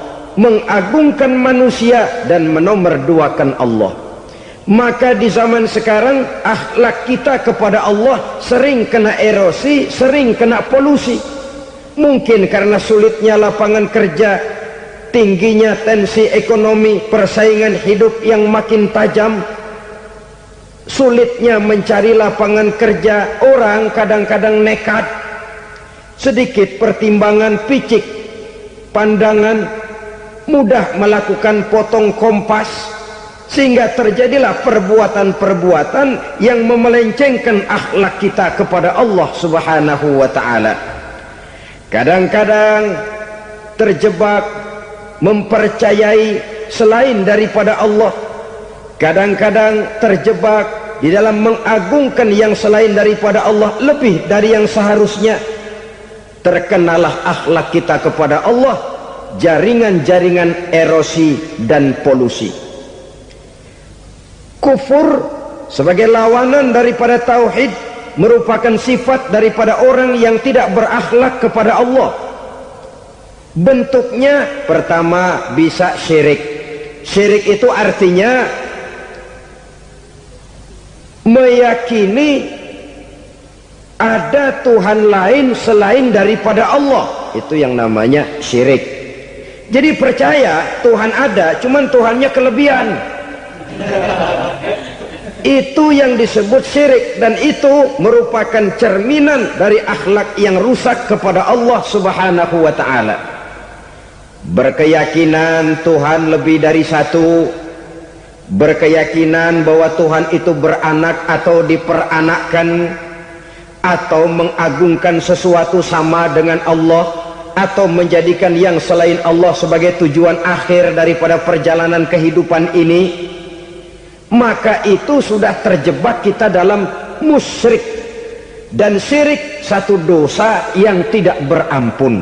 Bahasa kasarnya, yang namanya syirik itu jenis bapak moyangnya dosa. Saudara-saudara, sebab itu saya pesan, kalau memang terpaksa, biasanya yang tinggal di kota-kota besar itu kalau tidak kepengen dosa kan susah. Kalau terpaksa harus bikin dosa, cari yang kecil-kecil saja, yang kira-kira taubatnya gampang. Umpamanya pulang sholat Jumat nukar sendal, umpama yaitu jelas dosa. Tapi dosa yang taubatnya agak mudah. Jangan sampai terjebak ke dalam syirik, menyekutukan Allah. Kalau sudah menyekutukan Allah, Allah dimadu, murka benar Allah kepada kita. Innallaha la yaghfiru ayyushraka bih wa yaghfiru ma duna dzalika liman yasha. Allah tidak akan memberi ampun kepada orang yang menyekutukannya dengan sesuatu, tapi Allah mau mengampunkan dosa yang selain itu bagi orang yang dikehendakinya. Jadi orang-orang yang sudah terjebak syirik, menyekutukan Allah, meyakini ada Tuhan lain selain daripada Allah, meyakini Tuhan beranak atau diperanakkan, bagaimanapun baiknya mereka di dunia, bagaimanapun sosial jiwanya, bagaimanapun pemurah tangannya memberikan santunan dan pertolongan kepada orang lain, kalau sudah syirik, seluruh nilai kebaikannya akan tidak ada gunanya lagi, karena tidak ada tempat nilai kebaikan itu bergantung. Sedangkan kita berbuat baik agar diterima oleh Allah. Kalau Allahnya marah kepada kita, siapa yang akan menerima nilai kebaikan itu sendiri? Ini bentuk yang pertama. Yang nyata-nyata menyembah berhala, syirik. Yang nyata-nyata beriktikad Tuhan lebih dari satu, syirik. Atau yang tersamar. Yang tersamar itu yang sering jadi penyakit kita. Saya sejak ada perkutut ini di rumah, perkutut. Saudara-saudara, yang merusak akhlak kepada Allah, yang merusak tauhid setelah syirik, bisa juga berbentuk nifak. Nifak itu sifatnya, orang yang punya sifat nifak disebut munafik. Asal katanya dari nafakun. Nafakun itu satu lubang yang punya dua muka, seperti goa, ada tempat masuk, ada tempat keluar. Maka munafik orang yang punya dua muka. Kalau bahasa kita, pandai bermain minyak di atas air, manis jika berhadapan, balik belakang lain bicara. Sehingga apa yang dinamakan nifak, kata Imam Ali Al-Jurjani dalam kitab ta'rifatnya, izharul imanu bil lisan wa kitmanul kufri bil qalbi. Menyatakan, menampakkan iman dengan lidahnya, tapi menyembunyikan kekafiran dalam hatinya. Dengan kata lain, lidahnya mah iman, hatinya mah kafir. Padahal hati itu yang dilihat, padahal hati itu yang dinilai. Kenapa lidahnya mengaku iman? Ya mungkin karena kepepet, mungkin karena kepentingan, mungkin karena ingin mencari kelemahan orang, lalu dia pura-pura beriman, tapi sesungguhnya hatinya kufur. Ini merupakan penyakit munafik. Dan terus terang, menghadapi orang munafik jauh lebih berat daripada menghadapi orang kafir. Kenapa? Munafik ini kan musuh dalam selimut. Mau dibilang musuh nyata-nyata, apalagi di zaman Rasul ya, ketika periode Madinah, berat sekali menghadapi orang munafik. Mau dibilang kafir, kalau ketemu assalamualaikumnya medok juga. Mau dibilang mukmin, di belakang ngegerundel, nyari-nyari penyakit, nyari-nyari lantaran, mencari-cari gara-gara. Kalau kafir jelas kafirnya, kalau musyrik jelas musyriknya. Tapi munafik, di depan kita dia mengaku beriman, di belakang kita dia caci maki kita. Maka demikian rupa watak orang munafik, Allah benci betul. Sampai dalam Quran orang munafik itu divonis innal munafiqin fid darkil asfal minan nar. Orang-orang munafik di dasar jurang neraka yang paling bawah, keraknya neraka. Saudara-saudara kaum muslimin rahimakumullah, sebab munafik sangat berbahaya, membahayakan umat, membahayakan agama. Di depan kita mereka ngaku pura-pura beriman, kalau pidato luar biasa, memuji agama setinggi langit, menampakkan seolah-olah dia orang yang dekat dengan agama. Saudara-saudara, agama penting, agama mutlak. Tapi yang ngomong begitu agamanya apa? Remeng-remeng. Cuma sekedar lipstick, cuma sekedar dekorasi, cuma sekedar kamuflase, buat ngibuli orang lain. Dia mengaku beragama, mengatakan agama mutlak, menganggap agama penting, seolah-olah memperhatikan benar tentang tatanan kehidupan beragama, tapi sebenarnya di hatinya tidak lebih berkecamuk penyakit-penyakit kufur. Maka sifat munafik ini termasuk menodai tauhid, artinya merusak akhlak kita kepada Allah Subhanahu wa ta'ala. Sifat yang ketiga yang juga merusak akhlak kita kepada Allah dinamakan riddah. Riddah itu sifatnya, orang yang punya sifat riddah disebut murtad. Murtad keluar dari Islam. Keluar dari Islam tentu tadinya di dalam Islam. Oleh satu perbuatan dia bisa menjadi murtad. Misalnya tadinya dia iman benar kepada Allah, tapi melarat. Kadang-kadang sehari masak, 3 hari libur. Akhirnya oleh kesulitan ekonomi dia tidak kuat. Ada yang menawarkan kebaikan, dibawain supermi, dibawain obat-obatan, diberikan beras. Goyah imannya. Keluar dia dari Islam, ikut agama orang yang memberikan pertolongan kepadanya, memilih kesenangan sebentar dengan mengorbankan kebahagiaan yang kekal. Maka orang semacam itu riddah sifatnya, murtad orangnya, keluar dari Islam.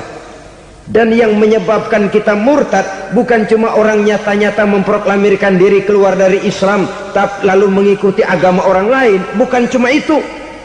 Mengakui ada Rasul lagi sesudah Nabi Muhammad bisa menyebabkan kita murtad. Mengingkari nikmat Allah bisa menyebabkan kita murtad. Meyakini semua agama benar bisa menyebabkan orang menjadi murtad. meragukan kesempurnaan dan kelengkapan Al-Quran bisa menyebabkan orang jadi murtad, mengingkari sunnah bisa menyebabkan orang menjadi murtad.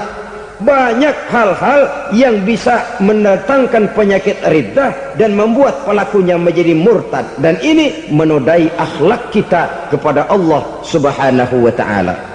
Itu tadi kufur iman, saudara-saudara, nyata-nyata mengingkari Allah, baik dalam bentuk syirik, nifak ataupun riddah.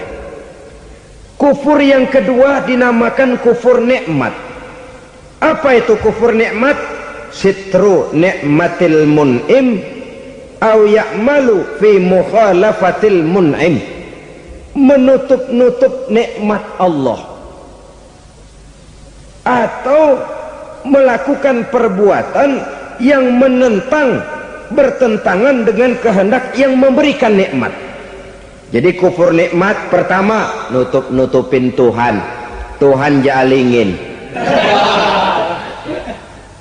Duit lu banyak amat, dari mana? Gua kerja.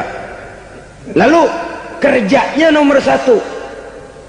Orang yang berakhlak kepada Allah, dia akan menjawab, kamu uangnya kok banyak, dari mana? Rezeki dari Allah. Caranya, saya kerja. Kerja itu cara, rezeki itu dari Allah datangnya. Bukankah di zaman sekarang kita sering terpleset? Ini merupakan cerminan dari rapuhnya akhlak kita kepada Allah Subhanahu wa ta'ala. Karena usaha saya memang, karena saya peras keringat banting tulang, tentu. Tapi sadarkah kita bahwa sepanjang yang bisa kita lakukan cuma berusaha, peras keringat banting tulang, pergi pagi pulang sore? Tapi bisakah kita memastikan hasil usaha kita? Apalagi yang paling dekat, misalnya saja yang sungguh-sungguh di luar jangkauan kemampuan kita, soal rezeki, soal jodoh, soal maut, kitakah yang mengatur? Kitakah yang menentukan? Subhanallah, manusia sungguh tidak berdaya menghadapi tiga hal paling pokok ini. Rezeki, kita cuma bekerja. Kitakah yang menentukan? Tidak. Kita berusaha saja rezeki belum pasti dapat, apalagi kalau kita tidak berusaha. Jangan terjebak dalam fatalisme, belum perang udah nyerah. Emang dasar rezeki datangnya dari Tuhan, nggak usah kerja, dan ntar juga kalau dia datang. Dari mana datangnya? Kerja saja belum tentu dapat rezeki, apalagi kalau tidak kerja. Yang jelas usaha perlu kepastian, itu urusan Allah. Ini akhlak kepada Allah Subhanahu wa ta'ala. Jodoh juga begitu, kita berusaha, kita berupaya, Allah menghendaki lain jadinya. Maut juga begitu. Siapa sih yang pengen ngadepi maut? Siapa sih yang pengen mati? Siapa sih yang pengen ketemu malaikat Israel? Tidak seorang pun kalau ditanya, kecuali mereka yang putus asa ya. Kalau otaknya masih normal, mau mati mesti belakangan dulu udah dikit. Tapi yang satu itu, saudara, kalau dia sudah datang, tenaga mana yang bisa menolak? Kalau dia sudah berkunjung, kekuatan mana yang bisa menghindar? Kalau dia sudah ingin bertemu, kemana kita bisa melarikan diri? Manusia sepanjang yang dia lakukan hanya berusaha, tapi kepastian, ketentuan dari Allah Subhanahu wa ta'ala. Orang yang kufur nikmat, nutup-nutupin Allah. Dia merasa rezekinya adalah mutlak peras keringatnya, seolah-olah Allah nggak punya peranan apa-apa di situ. Oh, ini kan saya bisa rumah begini karena saya kerja keras. Oh, ini mobil saya begini, saya kerja keras. Peras keringat, banting tulang, keras.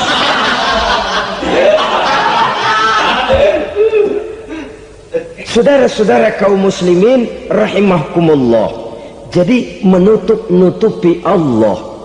Akibatnya nanti kalau dia berhasil, Allah ketutupan. Kalau dia gagal, orang lain dicaci maki, dicari kambing hitam. Yang kambing hitam kan mahal, karena orang sering cari-cari kambing hitam. Jarang orang mau jujur kalau bertemu kesulitan lalu mencari sebab pada dirinya sendiri. Yang paling enak ya nyalain orang. Lo begitu.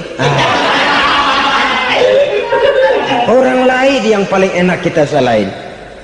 Au ya'malu fi mukhalafatil mun'im, atau dia melakukan sesuatu yang tidak sesuai dengan kehendak yang memberikannya nikmat.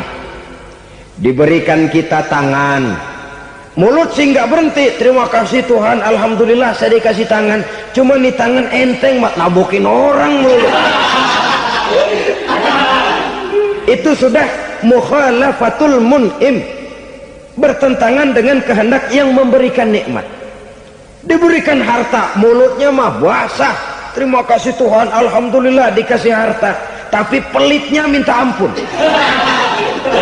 kikir koret medit.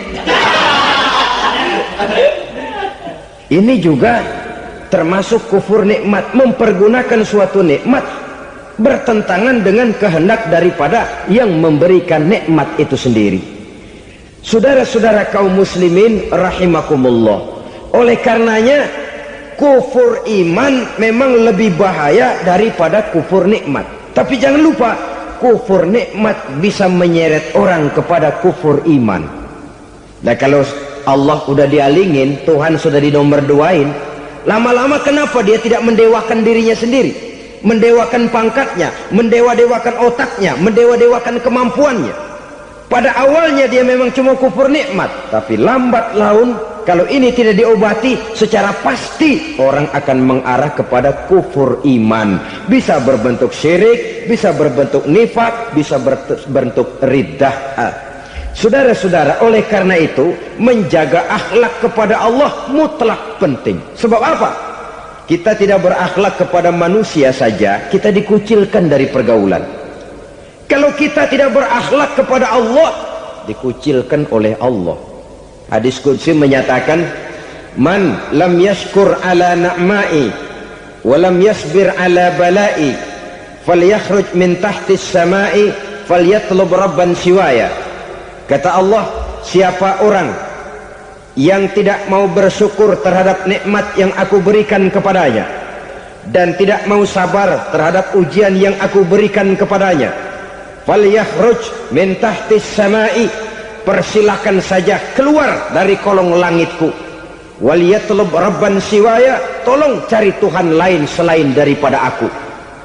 Murka Allah, diusir, cuman gak kedengeran aja. Siapa yang tidak mau syukur terhadap nikmatku, siapa yang tidak mau sabar terhadap ujian yang aku berikan kepadanya, persilahkan keluar dari kolong langitku ini, cari Tuhan lain selain aku.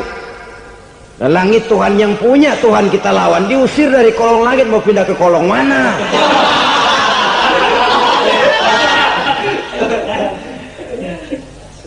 Jadi jangan merasa kufur nikmat kan enteng. Iya, kelihatannya begitu, tidak sebahaya kufur iman. Tapi kufur nikmat ini merupakan anak tangga yang kalau kita sudah mulai naik, kita akan naik terus sampai kepada tingkat di mana kita mengalami kufur iman. Kalau sudah ke sana, maka akhlak kita kepada Allah terkenalah erosi, terkena polusi, hancur akhlak kepada Allah, dan itulah sumber kesengsaraan abadi.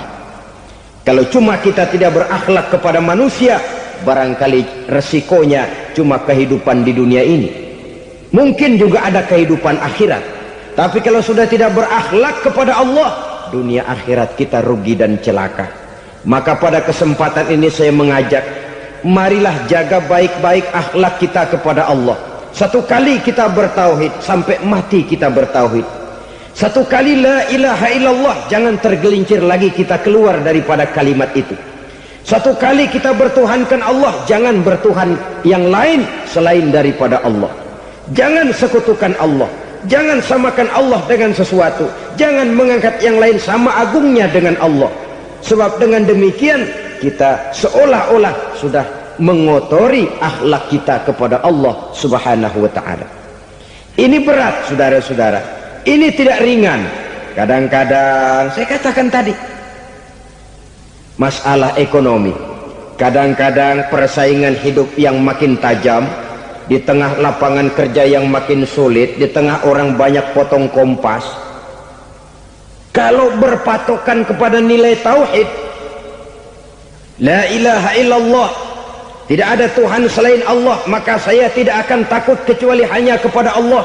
Saya tidak akan menggantungkan hidup kecuali hanya kepada Allah. Saya tidak akan minta rezeki kecuali hanya kepada Allah. Kadang-kadang situasi yang nekat membuat kita kehilangan keseimbangan, kehilangan pertimbangan, picik pandangan. Akibatnya kita merusak akhlak kepada Allah Subhanahu wa ta'ala. Ironinya kan orang sekarang kalau ditanya, lu nyolong ya? Iya. Kok berani? Emang. Lu nggak tahu Tuhan lihat? Tahu. Kok nyolong juga? Biarin. Kalau Tuhan mah lihat, jangan kagak ribut.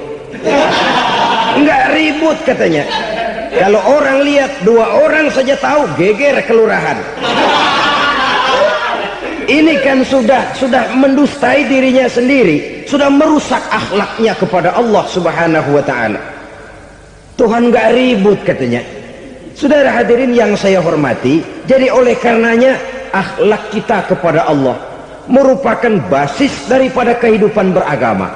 Kalau itu sudah mulai rapuh, mulai terkena erosi dan polusi, mulai rusak, dikhawatirkan nanti nilai ibadah kita kepada Allah juga akan turut ambruk karenanya. Saudara-saudara kaum muslimin rahimakumullah, tugas yang kedua memperbaiki akhlak manusia kepada sesama manusia. Kita tahu Islam sesuai dengan namanya adalah agama damai. Maka akhlak manusia kepada sesama manusia menempati porsi yang penting dalam kehidupan beragama. Bagaimana seorang muslim bergaul, bertata krama terhadap sesama manusia. Mari kita lihat lebih jauh persoalannya. Untuk memudahkan pembicaraan dari kacamata agama, kita kelompokkan saja manusia itu dalam 2. Pertama yang seiman, dan yang kedua yang tidak seiman. Yang tidak seiman itu kita sebut saja kufur atau kafir. Nah, kepada yang kafir pun kita diajarkan untuk berakhlak, apalagi kepada yang memang nyata-nyata seiman, sekeyakinan, seakidah. Kemanapun Islam datang, ke negara manapun ia masuk, ia tidak menaburkan kerusakan. Jadi tidak benar kalau orang pernah itu menggambarkan, saking sentimennya seorang orientalis pernah menggambarkan Nabi Muhammad di tangan kirinya Quran, di tangan kanannya pedang, menggambarkan seolah-olah Islam dikembangkan dengan kekerasan. Sebenarnya tidak sama sekali. Kalaupun dalam sejarah perkembangan Islam pernah terjadi perang, maka perang dalam Islam sesungguhnya apabila kita amati sejarahnya bukan untuk memaksakan agama, karena memang agama tidak bisa dipaksakan, tetapi justru untuk mempertahankan agama dari segala macam hambatan, rintangan, hinaan dan fitnahan. Tapi kemanapun yang jelas Islam masuk, dia tidak pernah membuat kekacauan, kerusuhan ataupun penghancuran. Candi Prambanan bahkan dipugar, gereja-gereja tidak ada yang dihancurkan oleh umat Islam. Kenapa? Islam agama damai. Soal agama, soal lakum dinukum waliyadin, la ikraha fid din, qad tabayyana ar-rusdu minal ghayy. Tidak ada paksaan dalam beragama, sebab nyata yang benar dengan yang tidak benar. Belum pernah ada orang kafir masuk ke perkampungan orang Islam lalu dikejar-kejar, diteriakin kafir, kafir, sunatin.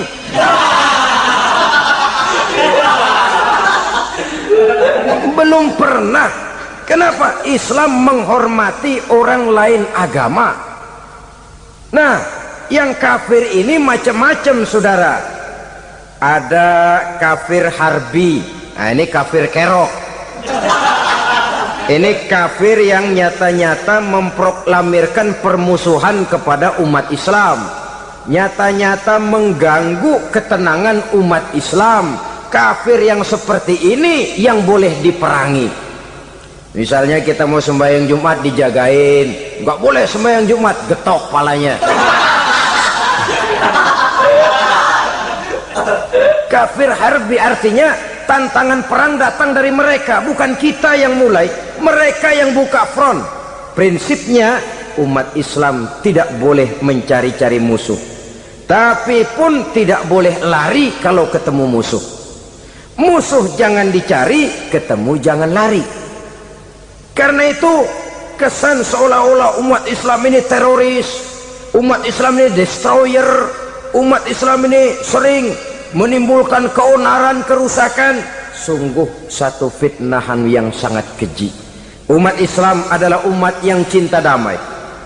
Islam di masa perkembangannya masuki Eropa melalui Selat Gibraltar, Jabal Tariq, memasuki Spanyol. Islam tidak pernah meruntuhkan gereja. Islam tidak pernah membunuh orang-orang Nasrani. Bahkan Islam mewariskan peradaban dan kebudayaan yang begitu tinggi nilainya di bidang ilmu pengetahuan. Sampai ketika itu Barat banyak mengkaji ilmu pengetahuan dari dunia Islam. Buku-buku berbahasa Arab diterjemahkan ke bahasa Yunani, dipelajari oleh para cendekiawan di negeri Barat sana. Mereka mengambil manfaat yang banyak dari masuknya Islam ke Eropa. Sementara gereja tetap berdiri dengan megahnya. Kuil-kuil tempat peribadatan tidak satupun yang diusik-usik. Kenapa? Islam agama yang cinta damai. Asal dia tidak diganggu, asal kehormatannya tidak dihinakan. Jadi kafir harbi, kafir yang nyata-nyata nantang perang, ngajak berkelahi, itu kafir yang nyari penyakit. Kafir harbi ini boleh diperangi dengan catatan mereka yang memang mulai. Yang kedua kafir zimmi. Kafir zimmi, kafir yang hidup di tengah mayoritas muslim, tapi mereka mau hidup dengan aman, damai, tenang. Mereka wajib dilindungi. Bahkan Nabi pernah memberikan satu jaminan, man azazimiyan faqad azani. Siapa yang mengganggu orang kafir zimmi sama saja dengan mengganggu saya. Kehormatannya dijaga, harta bendanya dilindungi, anak istrinya pun dilindungi. Dan ini jadi kenyataan. Saudara bisa lihat di negara-negara yang mayoritas penduduknya beragama Islam, orang-orang kafir di luar Islam hidup dengan tenang, aman, damai. Di Saudi Arabia, di luar tanah haram, di luar Mekah dan Madinah, banyak orang-orang kafir mencari nafkah. Mereka tenang, aman, dilindungi undang-undang. Begitu di Mesir, begitu di negara Indonesia yang berdasarkan Pancasila ini. Kehidupan beragama menimbulkan gairah, rukun, tenang, aman, damai, sepanjang tidak saling ganggu, tidak saling usik, menghargai orang yang sudah beragama, tidak menjadikan penganut suatu agama sebagai sasaran dari dakwah agama lainnya. Saudara-saudara kaum muslimin rahimakumullah. Jadi memang oleh Al-Quran kita dianjurkan asidda alal kuffar ruhama bainahum. Tegas kepada orang kafir, kasih sayang kepada sesama muslim. Tapi tegas bukanlah berarti marah-marahan, bukan berarti musuh-musuhan, bukan ngajaki perang. Tegas dalam arti punya garis tentang kehidupan beragama. Lakum dinukum waliyadin. Soal kehidupan sosial, mari kerjasama. Bangun jalan, ayo rame-rame. Siskamling, mari bebarengan. Bikin puskesmas, mari sama-sama. Tapi kalau sudah soal agama, itu tidak perlu ada toleransi agama. Yang perlu toleransi antar umat beragama. Kalau umatnya mau kerjasama silakan, tapi tidak menyangkut soal ibadah. Jangan kerjasama di bidang ibadah. Itu kerjasama yang salah pasang, saudara-saudara. Sehingga dengan demikian toleransi adalah menyangkut kehidupan antar umat beragama. Sedangkan agama sendiri punya kapling yang nyata. Sehingga dengan demikian tegas kepada orang kafir dalam arti kita punya satu kepribadian. Tidak ngambang.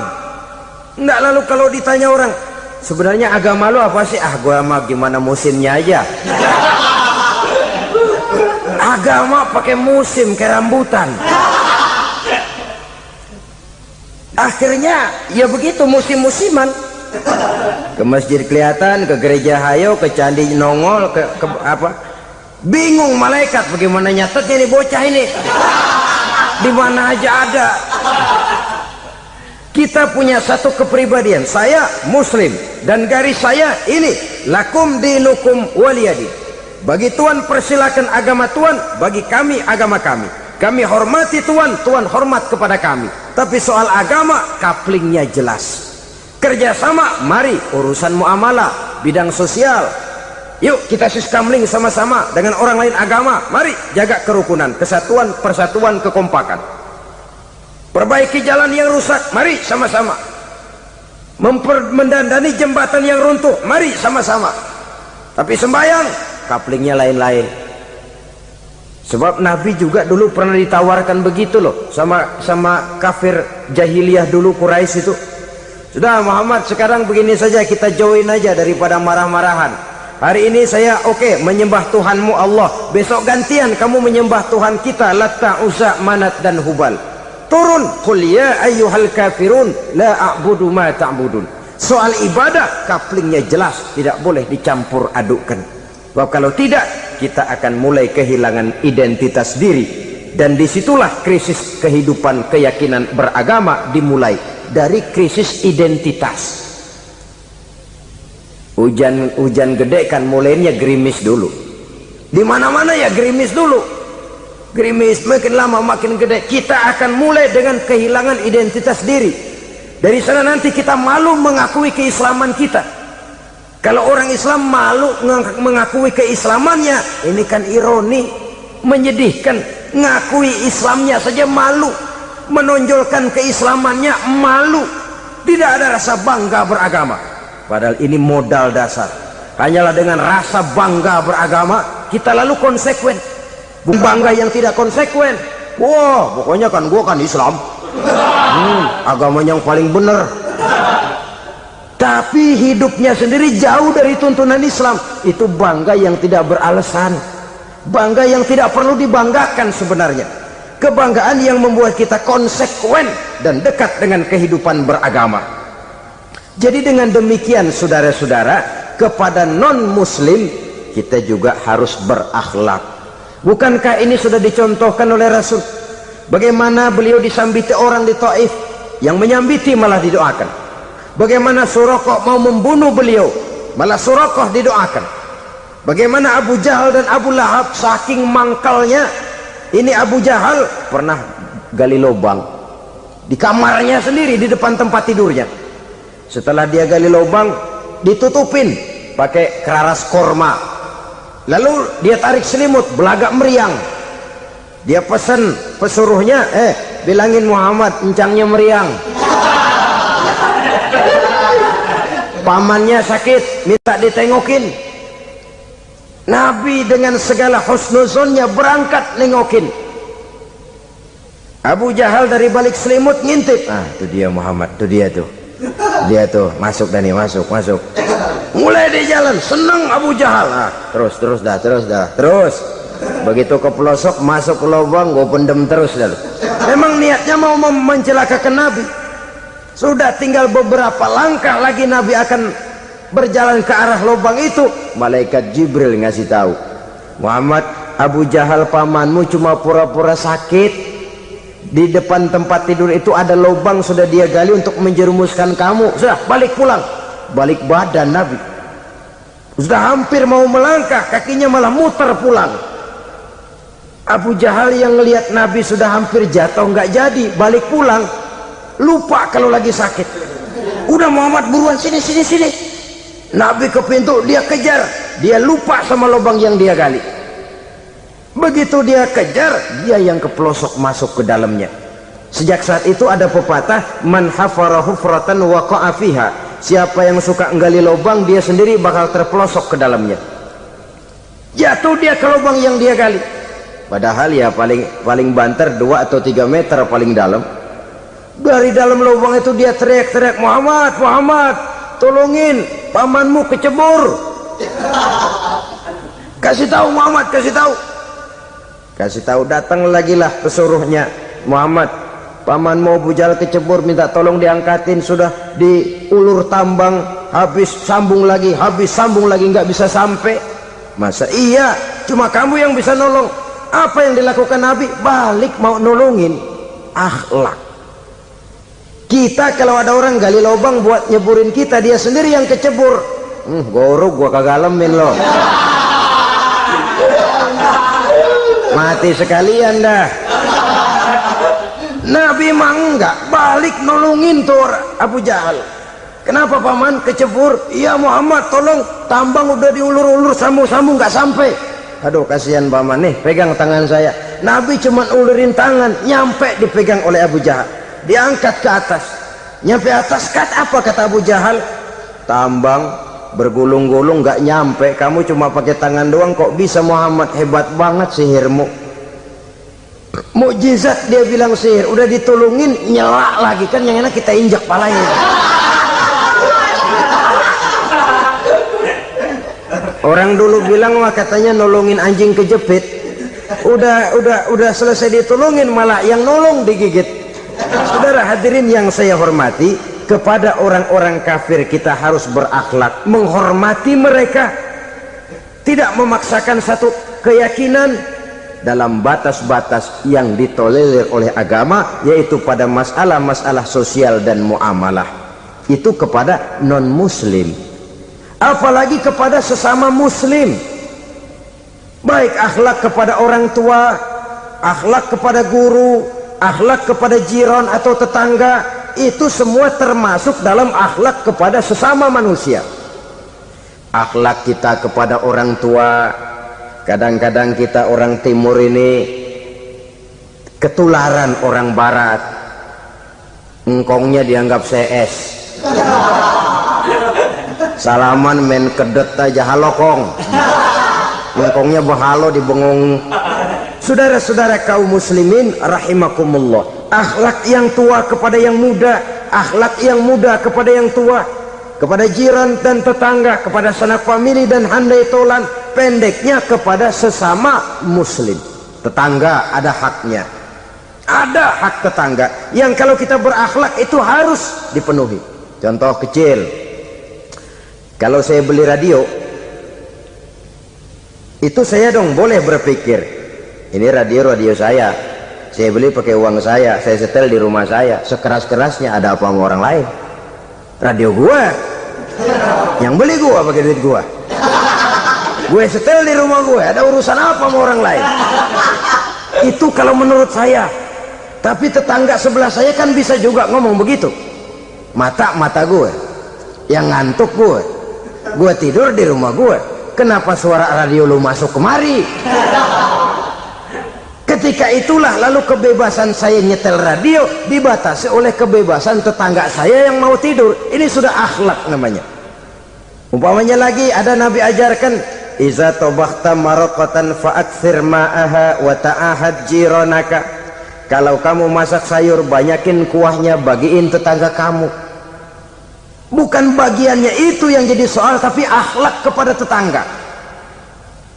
Udah tahu tetangganya kelaparan, diseksa, goreng ikan asin, se-RW baunya ngayap,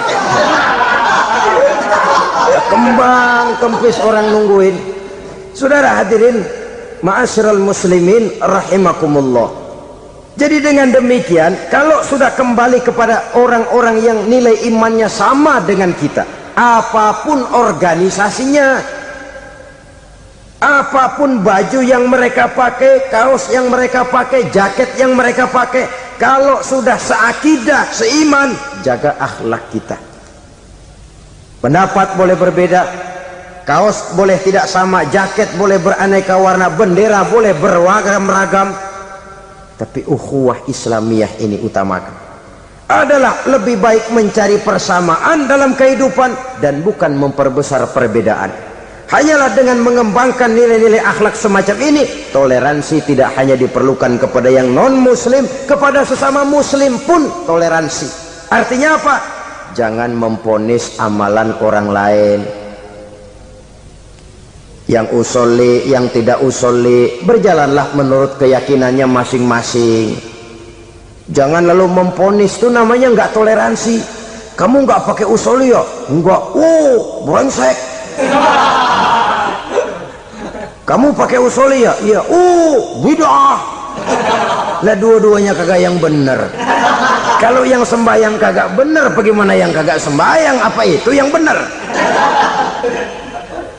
Toleransi, setuju dengan perbedaan pendapat, jangan memponis amalan orang lain. Karena kita hanya beramal, hak menerima adalah Allah subhanahu wa ta'ala. Jangan sebentar-bentar mencap bidah, bidah dolalah, finnar, neraka. Kayaknya neraka kapling orang tuanya kali.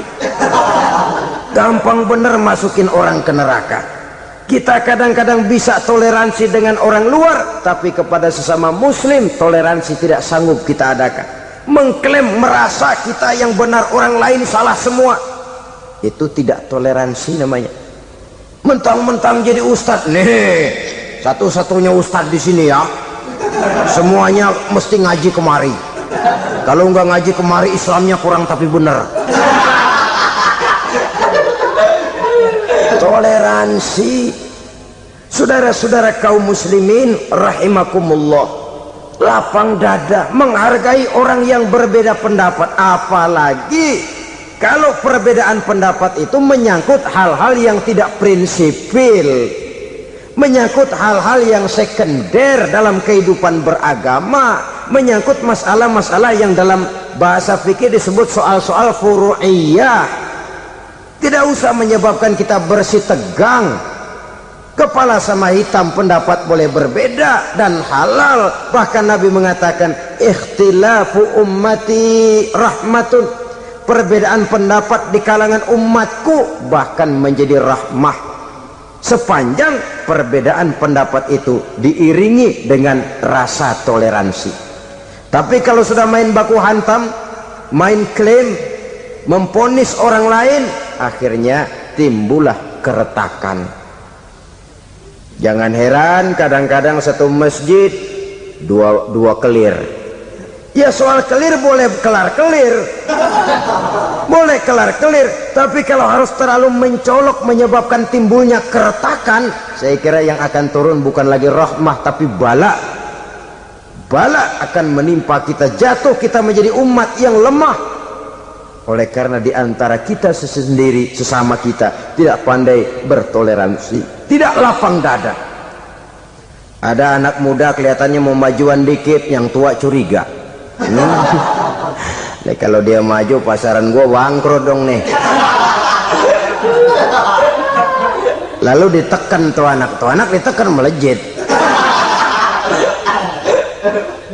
Kadang-kadang yang tua maksudnya baik, mau memelihara, yang muda salah terima. Kan tua kejemur. Dari dulu sampai sekarang gitu-gitu doang, anak kemajuannya. Padahal yang tua barangkali maksudnya juga baik, mau memelihara.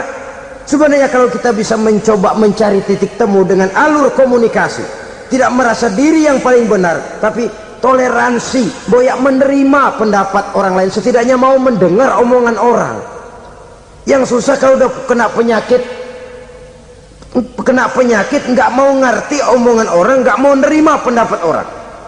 Kodok di kolong tempayan, cukeng kayu asem, asal ijo udah ijo aja, ijo dah, nggak ngerti omongan orang. Yang kayak begini yang orang jadi kesandung. Oleh karena itu saudara-saudara, alangkah nikmatnya kehidupan ini apabila kita menyadari kita ini ummatan wahidah, satu umat yang satu, yang diikat dengan akidah. Kalau kepada yang non muslim saja kita diajarkan untuk berakhlak, apatah lagi kepada yang seiman, seakidah, sekeyakinan. Wajarkah perbedaan pendapat yang kecil-kecil lalu menyebabkan kita bertolak belakang, cerai-berai, centang perenang? Bila bertemu di jalan yang satu menyisih ke kiri, yang lain menyingkir ke kanan. Kalaupun juga bercampur di tengah kumpulan orang banyak, persis air dengan minyak, yang atu melengos, yang atu madep mojok. Orang lain senyum, dia mau pada manyun. Saudara-saudara kaum muslimin rahimakumullah, realita ini walaupun tidak enak, pahit, tapi masih hidup di sebagian masyarakat kita. Ini yang perlu kita atasi. Soal toleransi kepada orang lain, sejarah sudah membuktikan. Mari kita jangan cuma bisa mengajak orang lain, umat lain untuk bertoleransi dengan kita, tapi kepada sesama kita. Toleransi ini perlu kita tegakkan, perlu kita bina, terutama di dalam kita menuju bentuk ideal daripada konsep ukhuwah Islamiyah ini, yang memang selalu kita akan cari bentuk-bentuk idealnya sejalan dengan perkembangan situasi dan kondisi yang dihadapi oleh umat. Perbedaan organisasi, perbedaan kepentingan organisasi tidak seharusnya menyebabkan kita merasa meremehkan orang lain dan mengangkat diri, mengklaim diri sebagai yang ter. Jadi dengan demikian, apabila yang pertama tadi akhlak kepada Allah dinamakan hablum minallah, maka yang kedua ini merupakan hablum minan nas. Jikalau baik akhlak kita kepada Allah, baik akhlak kita kepada manusia, nikmat rasanya menjalani kehidupan. Kadang-kadang orang akhlaknya kepada manusia baik, tapi kepada Allah tidak baik. Hormat sama yang tua, menyayangi yang muda, sama tetangga rukun, tapi sama Tuhan nggak mau sujud. Ini baik kepada manusia, tapi tidak berakhlak kepada Allah. Atau sebaliknya, sujudnya sama Allah mah tekun, bener, khusyuk, bahasanya juga fasih, luar biasa. Tapi sama manusia sombong, takabur, ujub, merasanya dia doang yang paling benar. Sebab iblis itu ya, itu kadang-kadang datang lewat hati, dan memang selalu markasnya di situ. Kalau dia tidak bisa menggoda kita dengan yang lain, dia tumbuhkan sifat ujub. Dia bisikin, wah memang di kampung ini yang paling banyak ibadahnya ente, yang lain mana, lihat tuh kerocok semua. Lalu di hati orang itu tertanam sifat iya ya. Nah tatkala iya ya, dia sudah terkena serangan iblis. Akhirnya apa? Orang lain diremehin. Asalnya nggak mau sembahyang ya diajak salaman udah najis aja dah. Ketemu juga mukanya ditekuk 4. Akhirnya bukan ngajak malah ngenyek, ngina. Lah orang dihina makin jauh, makin tidak tersentuh. Bukan cara itu yang diajarkan oleh Rasul. Bahwa orang tidak mau sholat, tugas kita mengajak. Soal dia tidak sholat, itu dosa dia kepada Allah. Saudara-saudara kaum muslimin, ujub disuntikkan oleh iblis ke dalam hati kita. Sujudnya kepada Allah benar, tapi akhlaknya kepada sesama manusia merasa paling benar sendirian, merasa orang lain salah semua. Pokoknya kalau di luar lingkungannya udah kagak bener aja udah bahaya. Saudara-saudara, ini juga penyakit yang disuntikkan oleh iblis. Sebab iblis itu tipu dayanya luar biasa, strateginya lihai. Makin tinggi kualitas iman, ya makin berat upaya iblis untuk menjerumuskan kita. Karenanya saya mengajak, marilah kita bertoleransi, baik kepada non muslim, lebih-lebih lagi kepada sesama muslim yang kebetulan berbeda baju, berbeda kaos, berbeda organisasi, lain bendera yang dibawanya. Tapi toleransi mari kita canangkan. Kita terikat oleh ukhuwah Islamiyah. 2. Yang ketiga, akhlak manusia kepada makhluk Allah lainnya di luar manusia.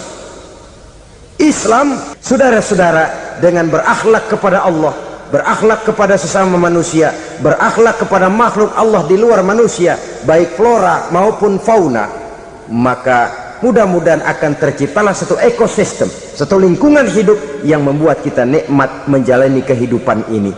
Inilah saja yang kita bicarakan pada pertemuan kali ini. Terima kasih atas segala perhatian, mohon maaf atas segala kekurangan. Marilah kita membina nilai-nilai akhlak walaupun berat tantangannya. Sungguh lebih baik rakyat rendah yang berakhlak tinggi daripada pejabat tinggi yang berakhlak rendah.